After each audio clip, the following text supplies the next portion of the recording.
This is WWE superstar Drew McIntyre, and you're listening to the WWE Podcast.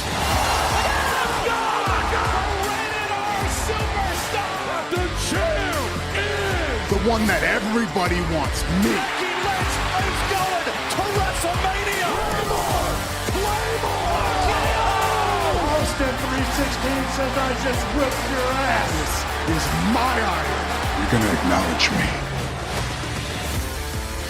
All right, everybody, welcome to the SummerSlam review show. We're going to dive through every match and dissect it piece by piece. The good, the bad, the boring, the weird, all of it will be coming your way in just a minute. But first, for all of the new listeners, welcome. We get a lot of, typically an influx of new listeners as the PLEs come on each month, and this month is no different. So welcome, everybody. And if you are listening to this and thinking, man, I wish I could get an ad-free experience, well, hey, I'm here to serve you. I have a solution for you, a couple of them. That is WWEpodcast.com, and you go VIP. You can go to our Apple podcast page and click that VIP, or rather the ad-free button, or you can go to patreon.com/WWE Podcast, and you can get yourself ad-free for $1 a month. So not a bad place to go if you are interested in joining the ad-free experience, because I know it does. It interferes with your listening experience, but I got to pay the bills, right? So, we got a new patron, Ryan. Welcome to the show, buddy. Welcome to the party. Welcome to the family. I hope you enjoy your ad-free experience over there at Patreon. All right, guys, SummerSlam. You know, I was traveling Saturday, so I wasn't able to watch it live. And by the time I got home, I was dead to the world. I would have been of no use to watch the event. I probably would have fallen asleep during the event. But I did have a chance. To actually watch it today, and today being Sunday. I'm recording this like 10 p.m. on a Sunday, so yeah, I know, super late, guys. I wish I could have gotten this to you earlier, but life. So this was an interesting event, and my knee-jerk reaction to this is that this event was below most people's expectations, including my own. And when you look at why, you know, when you break down the why did this fall short in most people's eyes? Not everybody. Some of you loved it, thought it exceeded expectations or met your expectations. But I feel like the majority of you would look at this event and go, not bad. Some good matches thrown in there. Some good drama. A weird heel turn at the end. But overall, it kind of felt flat for me. It didn't fall off a cliff. It wasn't bad. It just kind of was... It was okay. I feel like that's how most people feel. It was like a 5 or 6 out of 10. And I have to say, you know, to join on the bandwagon here is not popular or controversial, but I am on that bandwagon, and I'll tell you why. I think a major reason why SummerSlam for a lot of us fell flat, I'll get into the others.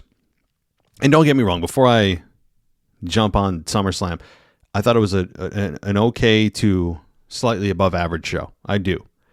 But here's where I think things didn't meet expectations for fans. Returns. How many times are we going to go through PLEs and predict Bray Wyatt, Big E, The Rock, Randy Orton, and we don't get them? It is happening constantly, and I fall victim to it as well. And we're told that WrestleMania is the biggest party of the summer. I don't like how they say party. It just could say event, because party would insinuate we're not taking this seriously, but potato. So I think a big factor for a lot of people is there was nothing you came away with of that event where you would go, oh my God, I can't wait to see the follow-up. You just kind of were looking at it going, well, okay. Some rivalries got wrapped up. The Jimmy thing we'll get into, that a lot of people were very perplexed about, and some matches that were just blasé. And we'll talk about the MMA rules match, which I think I'm going to talk about. And so there's multiple reasons, but the big return flop that many people expected didn't happen.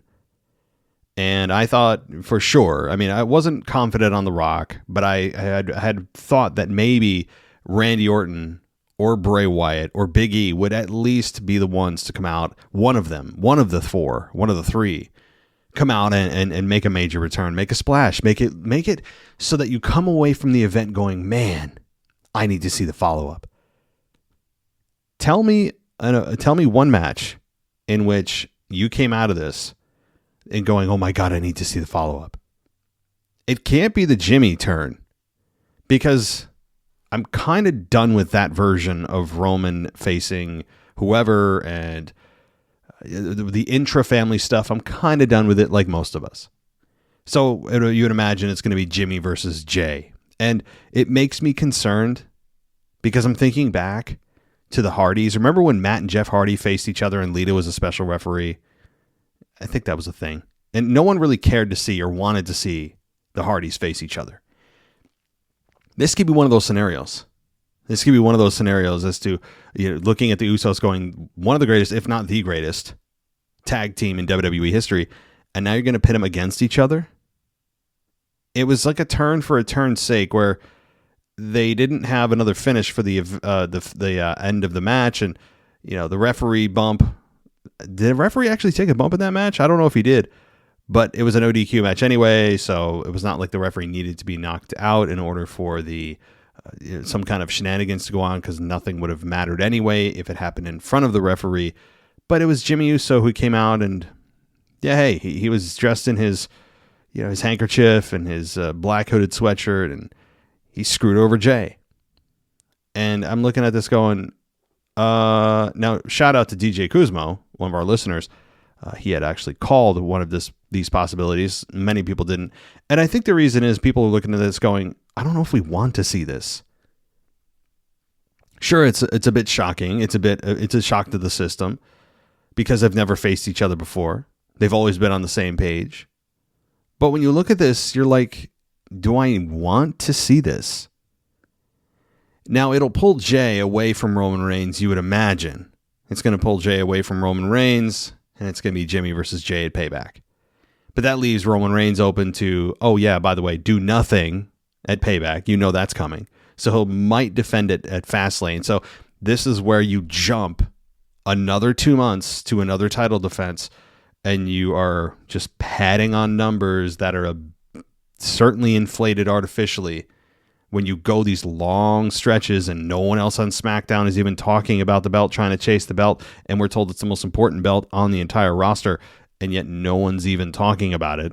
It's frustrating. But this is where perhaps maybe for the first time, we are witnessing this whole bloodline story take a turn that fans actually don't want to see. Perhaps. Too early to call, too early to tell. But at first sniff, you're looking at this and hearing most fans, and you even heard the live reaction of people going, it wasn't overwhelming. It was just kind of like, oh, Jimmy's turning now. And really, you're looking at this also saying, why? Not in the typical, why, why Austin, why? In other words, you're so interested to know why that person turned their back. Yeah, I mean, you're mildly interested, but my why is more of why is Jimmy supporting Roman after everything that he did, pummeling him into the ground? All these things that just is really unforgivable to come back to, and all of a sudden Jimmy just sympathizes and sides with Roman. Now, we can project forward and assume the answer is going to be that Jay really wanted to dethrone Jimmy, or whatever the case may be, and you really you never really had my back, brother, and look what Roman did to me. You weren't able to save me from what Roman did, and I'm doing what's best for the family. I mean, you can see what's coming. They have no other real narrative. But my point is, do the fans even care about what Jimmy's explanation is? That's the bigger question. It's not the typical, oh, I can't wait to hear the reason. It's, why are we doing this? That's the why. That's not a good why to have when you do a heel turn. And look, I can be totally wrong. Things turn in a way that that this fires up the bloodline story again and all that. And I hope it does. I'm not rooting for this to fail. It just, for the first time in all the booking and all the promos and all the segments for the last 3 years, this one, you're looking at going, was this finally a misstep in the otherwise nearly perfectly told story of the bloodline in Roman Reigns and the 3-year reign? Because now we've about past 3 years. So, again, I'm not going to judge it as good or bad yet, because follow-up is key to any decision you make. But I do look at this and go, you raise an eyebrow. You raise an eyebrow like Dwayne would and go, not only are some fans asking the question that WWE wants to ask of why, Jimmy, why? As if they're along for the ride and so interested to hear Jimmy's explanation as to why he turned his back on Jay. But I think most fans are asking, why is Jimmy even doing this? Not that I'm interested in the story or getting emotionally invested in it, but rather, why? This doesn't make sense. That's not the why you want if you're WWE, but I could be wrong. I mean, not that I've ever been wrong before, but it's out there in the ether as a possibility. So outside of that, though, guys, the match I thought with Jay was very good. It was. Now, the pacing was a bit questionable. I'm all for matches that slow the hell down, but sometimes Roman Reigns matches feel like they're long just to keep him on the screen longer when it's actually coming at the cost of the pacing of the match, of people sitting there going, oh my God. It feels a bit like, if you're a baseball fan, the time between pitches. And MLB has regulated this. There is an actual time limit now between pitches. But it was identified as one of the ways to shorten the game, because it is downtime that needs to be filled. And when you add up all those seconds in which pitchers, sit there, they adjust their hat, they mess with their shirt, they wipe the sweat off their head, they, put their ball in their glove, then they step off the mound, all these things, right? They spit, and then you just like, throw the damn pitch, right? It kind of felt a little like that with the pacing. I need something in between Ricochet and Logan Paul's pace and Roman Reigns and Jay's pace. That was a bit, at times, a little too slow for me. But overall, physical, well-told story. And having Solo come out and beat up Jay was good. Having Jay finally get those chair shots in on Roman was a lot of fun. The table spots were good. All of that certainly was a lot of fun to watch. Having Jay hit the spear on Roman a couple of times through the barricade, in the ring, a couple of nice near falls, certainly. The Uso splash. All well done. No sloppy wrestling, but you didn't expect that. It was just a well-told story. However, I feel like there was no point at which I actually believed Jay could win this. He never felt like a true contender throughout this whole thing, outside of just the narrative that he's a family member, which a lot of people hung their hat on, right? That he's a family member, how cool would it be? How apropos would it be that an intra-family member or somebody internal in the bloodline was the one to finally dethrone him? And I certainly get that. I understand why people would believe that. And there is a case to be made for it, but when you're actually looking at it and you're just using your eyeballs, you're like, this probably ain't happening, right?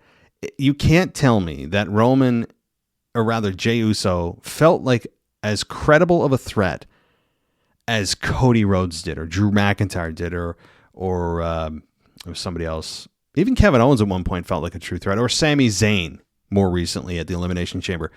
Those men felt like true threats, and you were genuinely excited going, well, this is kind of the time. Let's do it. Whereas Jay was like, well, we're hearing reports. Roman still has guys out there he hasn't matched up with yet. Probably ain't going to happen, right? And so as the match went on, you're looking at it and going, the crowd's behind him, but I don't think the crowd truly believes that Jay can beat Roman. And he ended up, of course, not doing it because of Jimmy pulling him out of the ring, presumably when he was about to beat Roman. I would also like Roman to find, once in a while, win a match where he doesn't need help. I understand that's the WWE tried and true method for heels, where the heels always need help. I don't always want them needing help. I also don't want them always being cowards too. Not that Roman ever showing cowardice, but I what about having a true badass heel that just people can't simply beat, right? And have him cheat once in a while, not every single time where he needs help. Okay, now you could say legally he did because the match was no DQ, but for all intents and purposes, this was the heel cheating to win, right? And Roman has had that more often than not throughout his run, and I think that's one blemish on the run of Roman in this historic, legendary run that none of us in our lifetimes will ever forget, and we won't, trust me. But it's just a bit of a blemish, it's just certain ideologies of what a babyface or certain characteristics, I should say, of what a babyface and heel should be in wrestling. WWE just will not let go of. Babyfaces must be fighting champions. They'll take on all comers, where heels cheat to win and they don't want to fight anybody. And it's just sometimes you can blur the lines a bit and not have it be so black and white. And I think that Roman's run, because if you have a massive heel run like Roman has right now, wouldn't it be fun to actually have him just be a badass that doesn't need help and, can defeat the babyfaces on their own and want to see somebody that can finally take him down? Wouldn't that be more satisfying? I don't know. I'm going off on a tangent. However, now Roman did his usual thing. As we've seen for the past 3 years, holding up the championship, fireworks go off. He was standing in the alleyway, but when he was standing in the alleyway, that was what made me think, nobody's coming out. Because you don't have a return when the guy's standing in the aisleway. Not that it's never happened, but it's not something that happens frequently. So when he didn't stand in the ring and hold up his belts, I go, nope, no one's coming. No one's going to be the White Knight. No Rock, no Randy, no RKO, none of that. So it's a bit disconcerting because now I don't know where Roman goes. You look at this and go, where the hell is Roman going? Yeah, I don't know who his next opponent is. I really hope it's not Jay. I'm done with it. I'm done with the kind of that version of the Bloodline story. I'm ready to move on. So I don't know.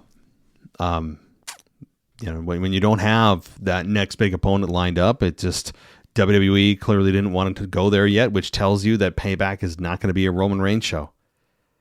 And hey, at least they had 4 main events.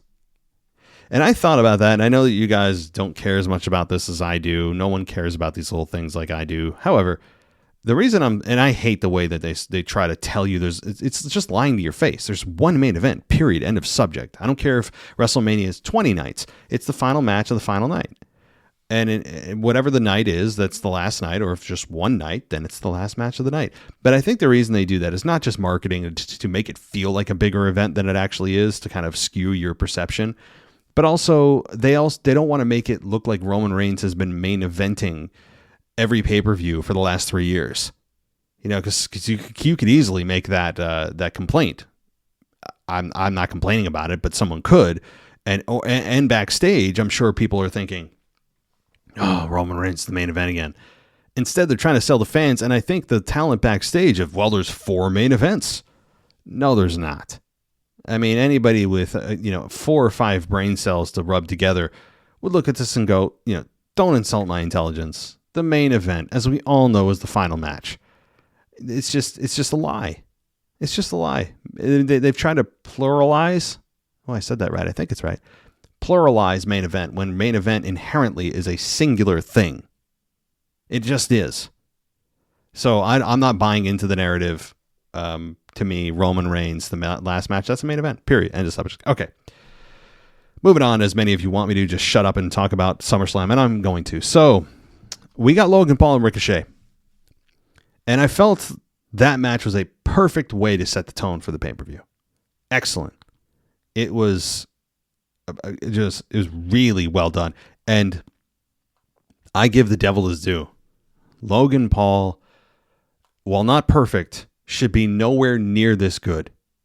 He doesn't have any business being this good with so few matches in front of live crowds.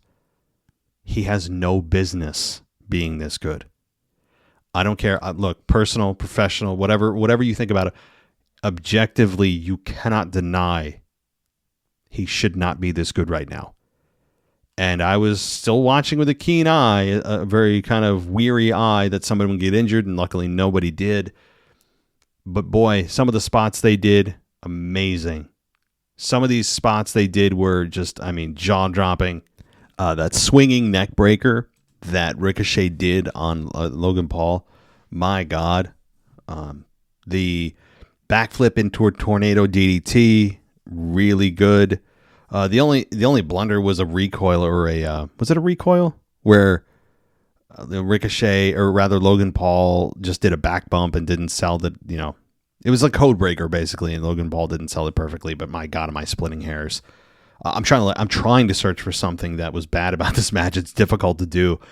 They lived up to the hype. They just did. The Spanish Fly on the outside of the ring. This stuff is just insane. Logan Paul calling it the Hogan Paul, doing the boot and the leg drop that he modified into his own, so he didn't completely rip off Hulk Hogan, about 95% of it. And then Ricochet did the People's Elbow, which was interesting to me. All of a sudden The Rock is kind of coming back through Grayson Waller and through Ricochet here.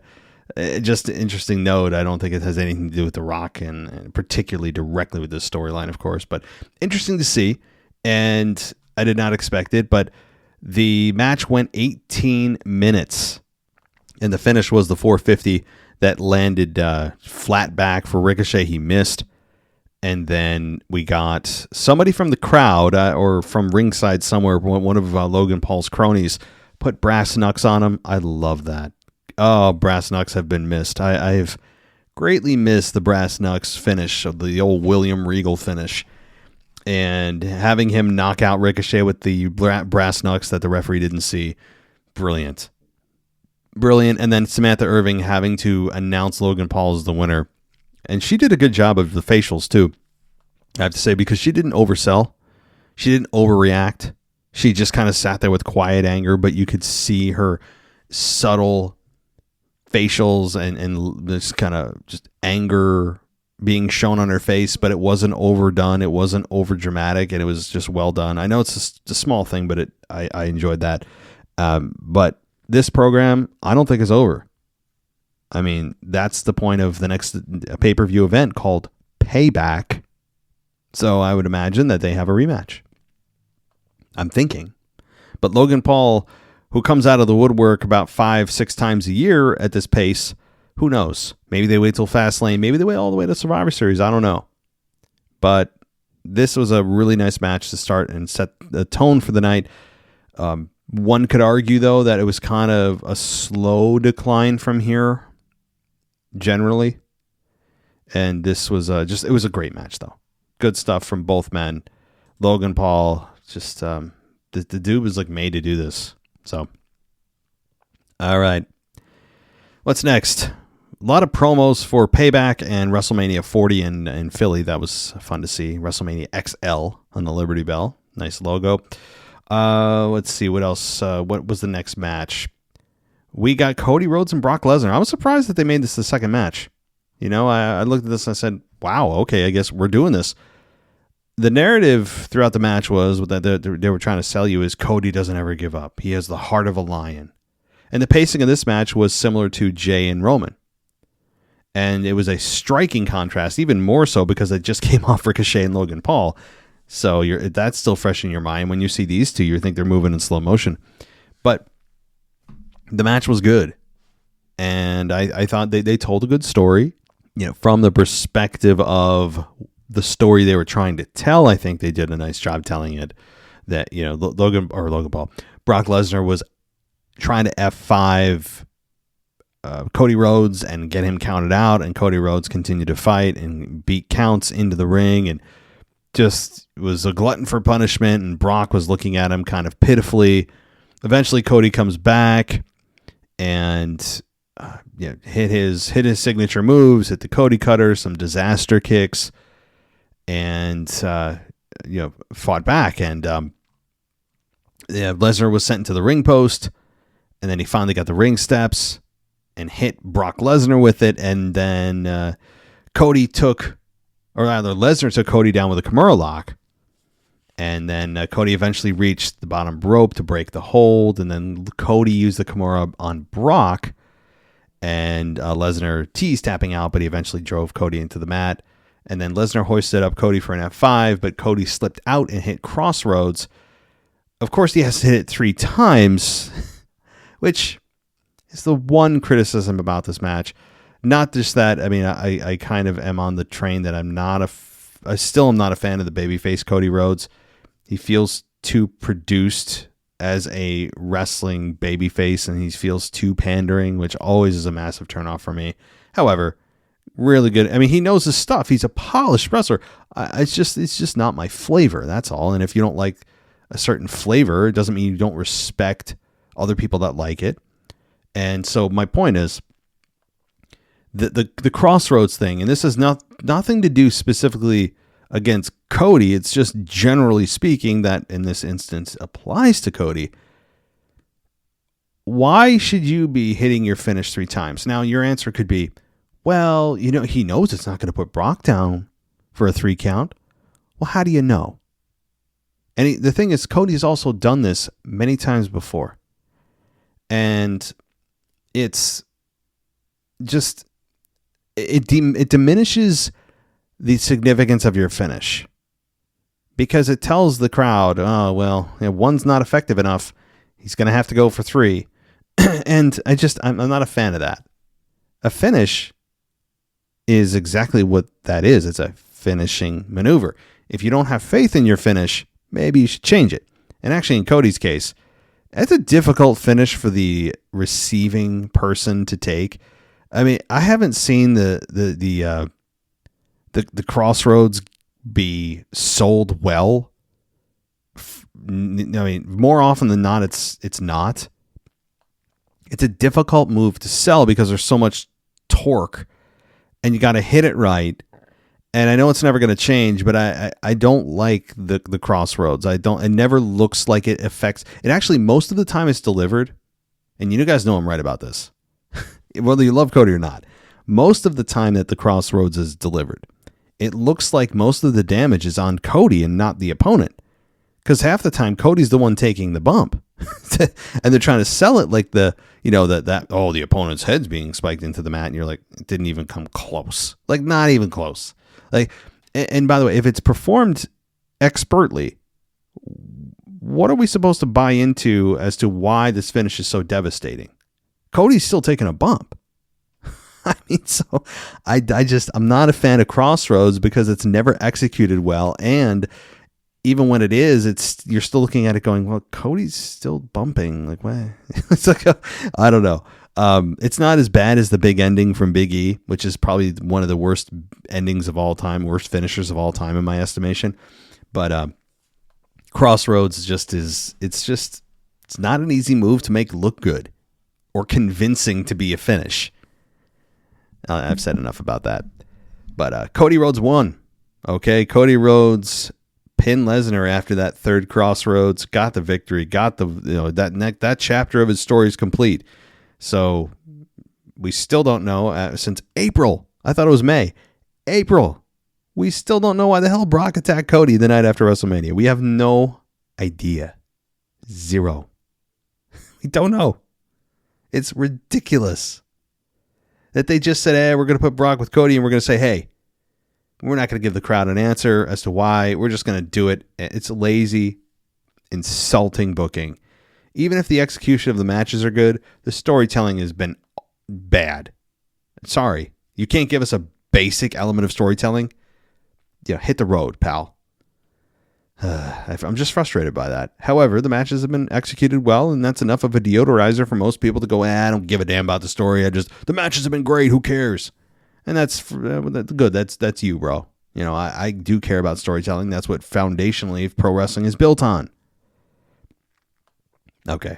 But this program's over as Brock Lesnar showed the sign of respect to Cody and gave him a hug, and I think they made out a little bit in the ring, and which is very un-Brock Lesnar-like, I have to say. So Brock Lesnar, though, essentially turns babyface, and I think that they did that because the next time that we see Brock could be against Gunther at WrestleMania. I mean, that's my guess, but I've also heard conflicting reports that Brock's going to be around from now to WrestleMania. So either way, whoever Brock's next opponent is, whether it's all the way till WrestleMania season and Brock comes back towards the Rumble, or it's right at Payback, whoever he's facing next is a heel.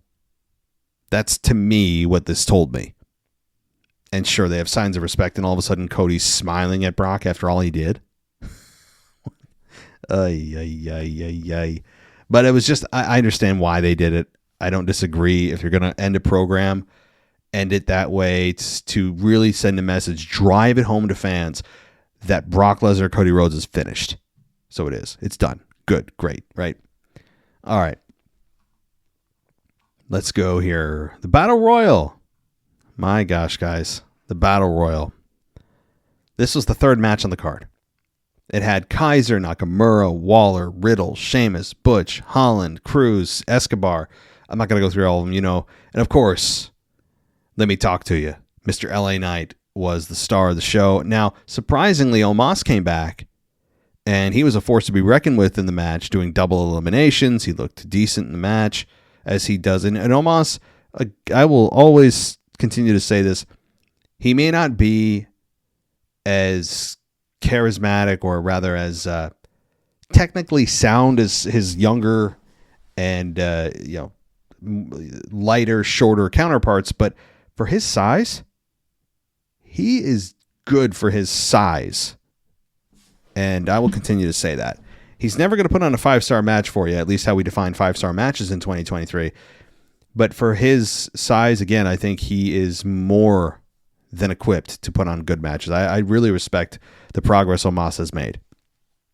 Now, you knew he was going to be a big threat. Eventually, he is the one he is eliminated, and LA Knight was the one, after like 5 guys piled on Omos, LA Knight was the one he was the straw that broke the camel's back, the proverbial camel's back, and he was the one that finally helped push Omos over. And that was interesting, because I'm like, they're trying to push a guy that in which 5 other men are really the ones doing the heavy lifting, and he's just going to come over and basically lift a finger and help, put Omos over, and we're supposed to go, wow, LA Knight's the one that did it. And they didn't try to sell it like that, but I was worried they were. And LA Knight also, I think, corrected or made good on his botch with Sheamus on SmackDown, where they did that spot at the top rope. Was a Hurricane Rana or a suplex, but neither fell off. They did they executed it the way that they wanted to, so that I understand why they did that. I would too. And LA Knight wins. LA Knight wins. It came down to the 2 men you thought it was going to come down to in Sheamus and LA Knight. They didn't do any tomfoolery. They didn't do any, try to push him without pushing him. I think the strategy, I think we can finally declare that the reverse psychology, or the sneaky, underhanded method of pushing LA Knight by not pushing him, or whatever the case, is over. And I think while winning a battle royal isn't exactly something you put on your resume as a top accolade, but it's a starting point. And that was the message. Actually, the message was LA Knight has arrived from Michael Cole. And Michael Cole said that about somebody else, and we'll get to that a little bit later in the show. But that was kind of WWE's way of saying, okay, here we go. Let's do this. And again, winning a battle royal, which was hilarious to me, because if you watch the video package, and I actually appreciate them trying to attempt to put a video package together for a battle royal. When's the last time WWE did that? Typically, it's a throwaway, mean nothing, everyone that's got no actual program going on in the match to get in-ring time, all that. And I get that. But I can't remember the last time they actually had any kind of effort put towards a video package for a battle royal. However, it wasn't a video package for a battle royal. It was a video package from Royal Rumbles being used and trying to repackaged as a promo for a battle royal. Right? Much different from a Royal Rumble to a battle royal. Now, there were some battle royal footage moments in there, but The Rock, they put The Rock in there. The Rock never, at least cut a promo on a battle royal. I don't even know if The Rock was involved in an actual battle royal. I'm sure in his career he was. But the actual audio he was talking about was in a Royal Rumble, might have been Royal Rumble 2000. Did they think we weren't going to catch this? Royal Rumble and Battle Royal, two very different things.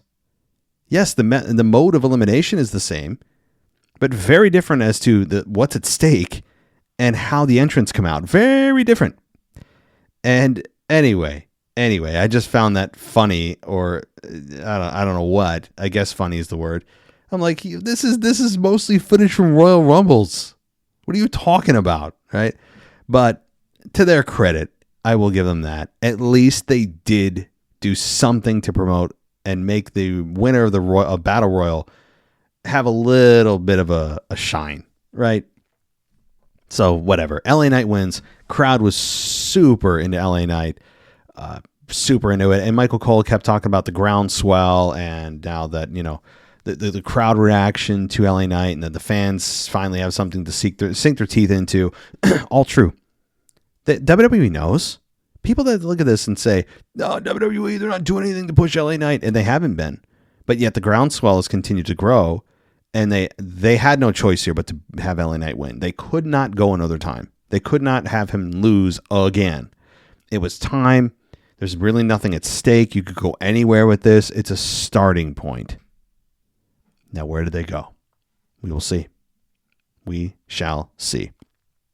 I think LA Knight's going to, probably use this victory as a selling point to Adam Pearce to get himself involved in the U.S. title. That's my guess. Directly one-on-one against Austin Theory. That's my guess. So, all right. Ronda Rousey, Shayna Baszler. This was 7.5 minutes in an MMA rules match. The referee was on the on the camera's mic, explaining the rules to Rousey and Baszler in a MMA type production. That's how MMA starts their matches, with the referee kind of going over the basic rules, and except it's competed in an octagon. But overall, it was a nice start to the match, even though the crowd, again, it was leaning Shayna, booing, but also slightly indifferent against Ronda. To their defense, the crowd was also a little bit burned out from the previous three matches: LA Knight, Brock, and the showcase that was Logan Paul and Ricochet. So the crowd's energy level was significantly deteriorated already by this point. Add that to the fact that most of the fans look at this going, I guess Ronda's the baby, or Ronda's the heel, but I don't really know, right? I don't know. Sure, whatever. And I do have to say one thing before I forget. It made a difference with the crowds not being in London or or Puerto Rico or Saudi Arabia. The crowd in Detroit, you guys, you were not you didn't have a sustained energy level. You came alive for some things. And Ford Field, I looked up from when I could see anyway from the cameras, and it does have a roof. So I was worried all the sound's going to escape through the roof into the open, into the open sky. No, there's a roof. So you'd imagine that any sound should trap and be reverberated and things be louder than they otherwise would be. Nope. For 59,000 people, there were times where you guys fell asleep, and it made me long for the days of the previous three PLEs post-Mania. Now, again, I'm not insulting you guys in Detroit. It's just the way that U.S. crowds are. There's very, very much lulls and times where people need a time to recharge. No doubt. My own city here in Albany, we do the same thing. It's just kind of, and every WWE event I've been to almost has been like that.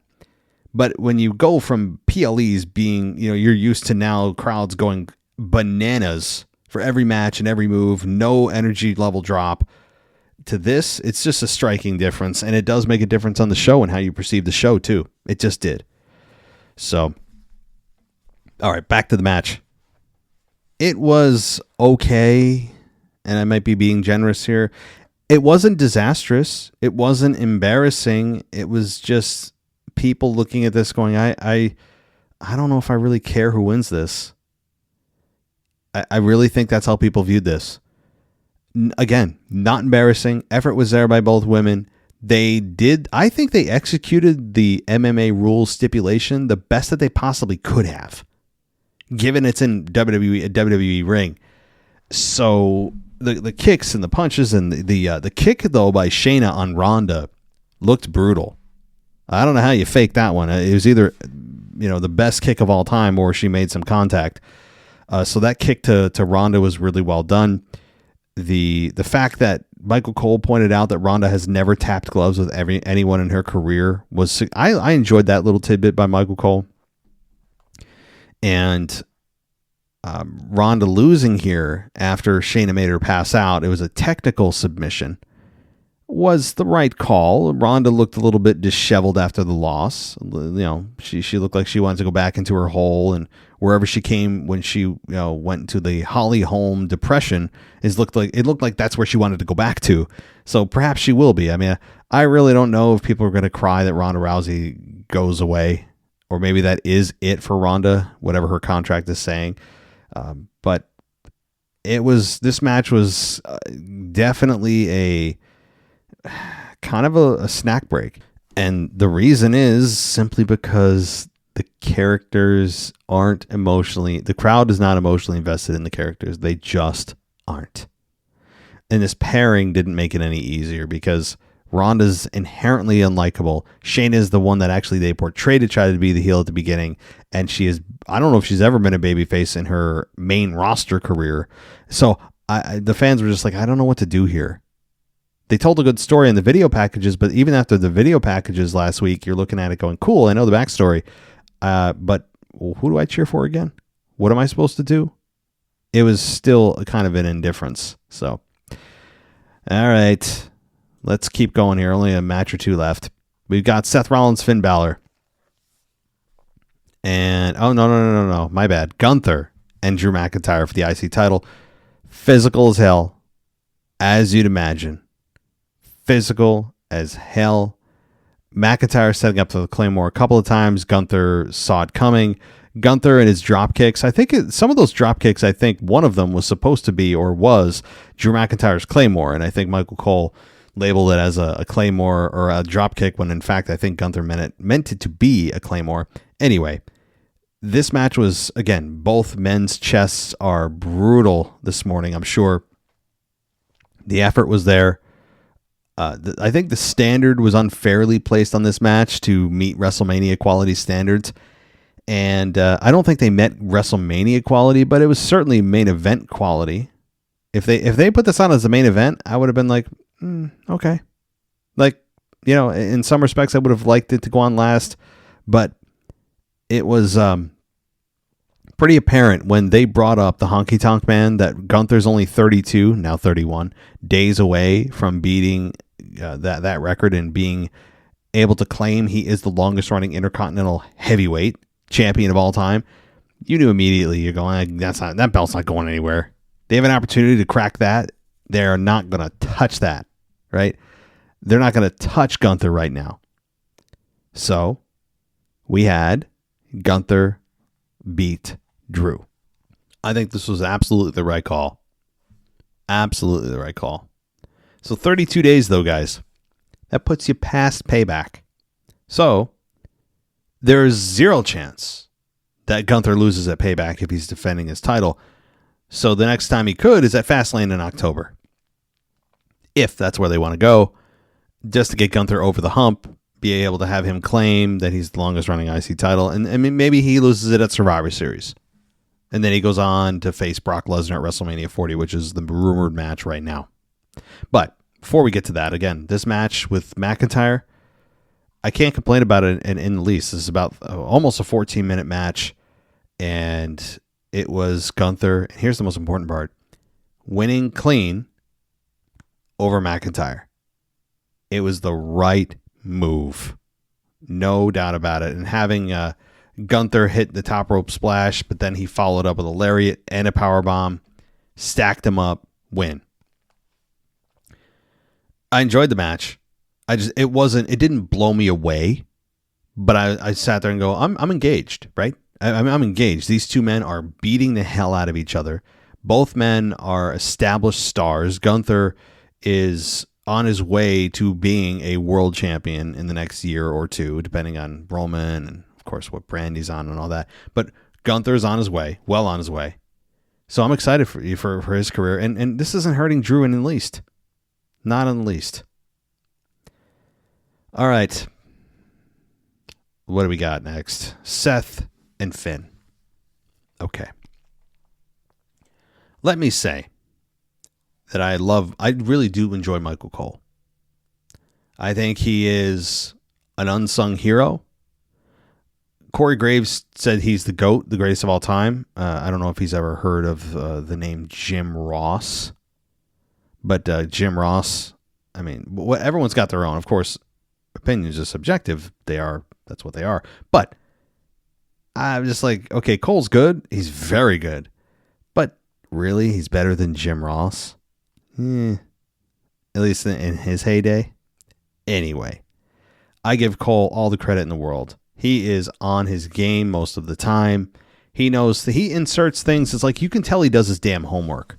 You can tell he prepares for the matches by going in and getting in-depth information and spitting facts about stuff that we may not know about that individual, like Ronda Rousey and the touching of the gloves. That was a nice little, I'm like, oh, cool. I didn't know that. That shows that she actually respects, Shayna, all that. Like little things like that. He does very well, and he has a ton of experience. He's seen it all. But for some reason, and this is not specific to Cole, although Cole seems to be a constant offender of this, and it's a fatal flaw in an announcer that they just can't help themselves when they do this. They cannot help themselves. It's just an itch they have to scratch. I don't know what. For the love of God, can announcers, and I guess I'm talking to Cole most specifically, when somebody is about to, or somebody has a false finish coming, can you not say the opposite of what's going to happen? What I mean by this is, Finn's going to win the World Heavyweight Championship right here, right? Or Gunther's got it, whatever the case may be. When an announcer says, that'll do it, we have a new champion, the moment I hear that, I tune out. And isn't that the most important part of the match? If you hear those words, you're sitting there going, shut the F up. Can you use different words when we're in that scenario? Tell me the last time that you heard an announcer say, Cole, if you want to use him, say, we're going to have a new champion right here. And it actually happened. No. And I understand that their job is to make the crowd believe, take them on a ride, blah, blah, blah, blah, blah. But what you're doing is doing, in fact, the exact opposite. When you say that, we have been conditioned to know the opposite is happening. There might be rare exceptions, but over my 25 plus years of watching wrestling, I have been conditioned by, again, this is not specific to Cole, but Cole seems to be the most prominent offender of announcers doing this. At the moment that the near fall is happening, they try to make you believe the opposite is happening, in which case whatever they say is not happening, if that makes sense. So that kills it for me. Because there have been some near falls that I go, I actually don't know, this could be it. And the second that I hear an announcer say, that'll be it, we have a new champion, or so-and-so is going to retain the championship, I go, well, no, that's not happening. Here comes a kick out. Right? It's infuriating. So, Cole, buddy, love you. Find a new way to announce or to what's the word? Position. I guess, position that moment, to perceive that moment, that the way that you want the fans to perceive it. The fans inherently will think that's it. But when you say that's it, we know it's not. Think about when go listen to when finishes actually happen and the 3 count happens. Cole, I've never heard him say, and that'll do it. All he'll say is, "Oh, Gunther stacks him up," and then he'll go quiet, and then that's it. Like, so either if you don't know what to say, shut up, or if you do, be consistent. When you go back and listen to some tape of when finishes happen and listen to what you're saying, so that when near falls are happening that fans may believe is the finish, but it's not, you're saying or doing the same thing that you would during an actual 3 count or submission, so that it's more believable. Does that make sense? It happened like 3 times or more throughout the event last night. Okay, on to Finn and Seth. Boy, okay, a lot happening in this match. This could have also easily main evented the entire pay-per-view, but we were told it's one of the main events. LOL. This match also got 18 minutes. 18 minutes seems to be that sweet spot that was allocated to like 3 different matches, but this was good, really good. They did bring back the spot, as I had predicted, of Finn and Seth that happened, the injury that happened 7 years ago at SummerSlam 2016 during the Universal title match, except it was this time Seth doing it or rather Finn doing it to Seth. But nonetheless, I really enjoyed this. This was a very dramatic match, one that I actually predicted Finn to win. And I don't have any issue that Seth won, other than the fact that I think Finn winning the world title would have been more fun because Damian would have been lurking and there's that tension there. And then all the Judgment Day was holding gold. But this now, they clearly are just pointing towards Finn leaving the group, turning babyface, and him and Damian Priest are going to get into a program. And then that makes you wonder, well, what's Seth going to do? I mean, Seth, I guess, could go back to Finn one more time at Payback, but we shall see. So this, again, really good stuff here. I enjoyed most of what happened. Of course, we get the full Judgment Day group coming out to try to help Finn, and the coup de grace, when Damian, or rather Finn, hit the coup de grace, I said, oh my God, this actually could be it. And Seth kicked out. So, really good stuff. Dom and Rhea get involved. They were, I think they were hooded or something. Maybe they weren't, but really fun. A lot of fun. Dom did he get pedigreed on the outside? No, he got stomped on the outside. So that was fun watching Dom get his ass kicked. And so that whole miscommunication between Balor and Finn happened when Priest threw the briefcase into the ring, presumably to help Finn, but it ended up being Seth who used it as a platform to stomp Finn's face off of, and that is what prompted the 3 count. So quite interesting, and we all know, I think, where this is going. All right. We get a sponsored segment with Mike's Hard Lemonade with Gable, Otis, Maxine Dupree, and of course The Miz, and they're talking about Mike's. I don't even know why I'm talking about this. Let's move on. Asuka, Bianca, Charlotte, WWE Women's Championship. The match started out slow, and this actually got 21 minutes. My God, I'm reading this now. 21 minutes. It did feel that long. It was a long match, unnecessarily long, I thought. One that I think they could have easily put Trish and Becky and Lynch into, and then each gets 10 minutes, or even Becky and Trish get 8 minutes, and this match could have got 12 minutes. But I don't want to hear that they couldn't fit Becky and Trish into this. I mean, there's just no excuse. None. It's disappointing. But okay, this match was fun, I guess. Again, slow to start, slow even in the middle, but ramped up towards the end, as most finishes do. And it ended with Bianca Belair feigning an injury, which, you weren't actually sure if it was an injury or not, because they did a good job of making you wonder as a fan. So that was nice. And then having her limp out like she had torn, her Achilles heel. And, her ACL and her MCL, limping, and she couldn't put any weight on that thing on her way out. And then suddenly she finds it in her to self-medicate and go, just have some kind of divine intervention. When she needs to hit a 450 splash, suddenly she has the ability to do it. That's the part I understand. She did a nice job selling the injury up until it came to the point where she actually had to use the leg that she was selling to perform in a maneuver, in which case all of a sudden her leg worked perfectly. And then she went back to selling it. It's like, no. That's not how that works. It's not like your leg is saying to you, okay, I'm going to be unusable until you need to actually use me. That's not how injuries work. That's not how your body works, right? So I was a bit off put by that.